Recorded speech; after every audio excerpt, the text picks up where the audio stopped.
ಬೆಂಗಳೂರಿನಲ್ಲಿ ಯುವತಿಗೆ ಅಂಗಾಂಗ ಮುಟ್ಟಿ ಕಿರುಕುಳ ನೀಡಿರುವಂತಹ ಘಟನೆ ನಡೆದಿದೆ. ನಾಯಿ ಎತ್ಕೊಂಡು ರಸ್ತೆ ದಾಟುವಾಗ ಅಸಭ್ಯ ವರ್ತನೆಯನ್ನ ತೋರಿದ್ದಾನೆ ಕಾಮುಕ. ಎರಡೆರಡು ಬಾರಿ ಯುವತಿಗೆ ಕಾಟ ನೀಡಿದ್ದಾನೆ ಈ ಕಾಮುಕ. ಸೆಪ್ಟೆಂಬರ್ 7ರಂದು ಮಧ್ಯರಾತ್ರಿ 11:50ಕ್ಕೆ ನಡೆದಿದ್ದಂತಹ ದುರ್ಘಟನೆ. ಅಸಭ್ಯ ವರ್ತನೆ ತೋರಿ ಪರಾರಿ ವೇಳೆ ಸ್ಕಿಡ್ ಆಗಿ ಬಿದ್ದಿದ್ದ.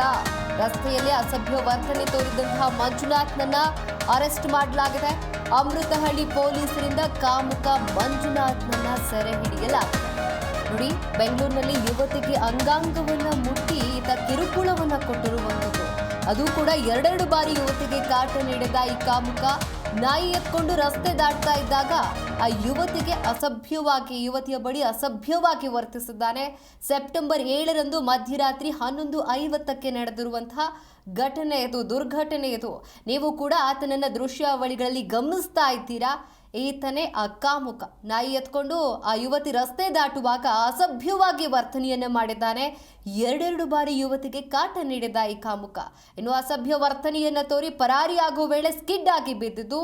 ರಸ್ತೆಯಲ್ಲಿ ಅಸಭ್ಯ ವರ್ತನೆ ತೋರಿದಂತಹ ಮಂಜುನಾಥ್ನನ್ನ ಅರೆಸ್ಟ್ ಮಾಡಲಾಗಿದೆ. ಅಮೃತಹಳ್ಳಿ ಪೊಲೀಸರಿಂದ ಕಾಮುಕ ಮಂಜುನಾಥ್ನನ್ನ ಸೆರೆ ಹಿಡಿಯಲಾಗಿದೆ. ಹೆಣ್ಮಕ್ಳು ರಸ್ತೆಯಲ್ಲಿ ಓಡಾಡೋದಕ್ಕೂ ಕೂಡ ಭಯ ಪಡುವಂತಹ ಪರಿಸ್ಥಿತಿ ನಿರ್ಮಾಣವಾಗ್ತಿದೆ. ಯಾಕಂತ ಹೇಳಿದ್ರೆ ಇಂಥ ಕಾಮುಕರಿಂದ ಅಂತಾನೆ ಹೇಳಬಹುದು. ರಾತ್ರಿಯಲ್ಲ, ಮೊನ್ನೆ ಕೂಡ ಇದೇ ರೀತಿಯಾದಂತಹ ಘಟನೆ ನಡೆದಿತ್ತು. ಬಸ್ ಡ್ರೈವರ್ ಯುವತಿಗೆ ಕಿರುಕುಳವನ್ನ ಕೊಟ್ಟಿದ್ದ.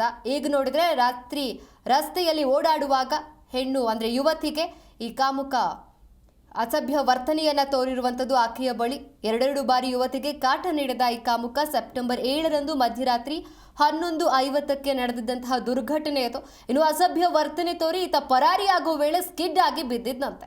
ರಸ್ತೆಯಲ್ಲಿ ಅಸಭ್ಯ ವರ್ತನೆ ತೋರಿದಂತಹ ಮಂಜುನಾಥ್ನನ್ನ ಪೊಲೀಸರು ಅರೆಸ್ಟ್ ಮಾಡಿದ್ದಾರೆ. ಅಮೃತಹಳ್ಳಿ ಪೊಲೀಸರಿಂದ ಕಾಮುಕ ಮಂಜುನಾಥ್ನನ್ನ ಸೆರೆ ಹಿಡಿಯಲಾಗಿದೆ. ಇತ್ತೀಚಿನ ದಿನಗಳಲ್ಲಿ ಬೆಂಗಳೂರಲ್ಲಿ ಇಂಥ ಘಟನೆಗಳು ಹೆಚ್ಚಾಗ್ತಾ ಇದೆ ಅಂತಾನೆ ಹೇಳಬಹುದು.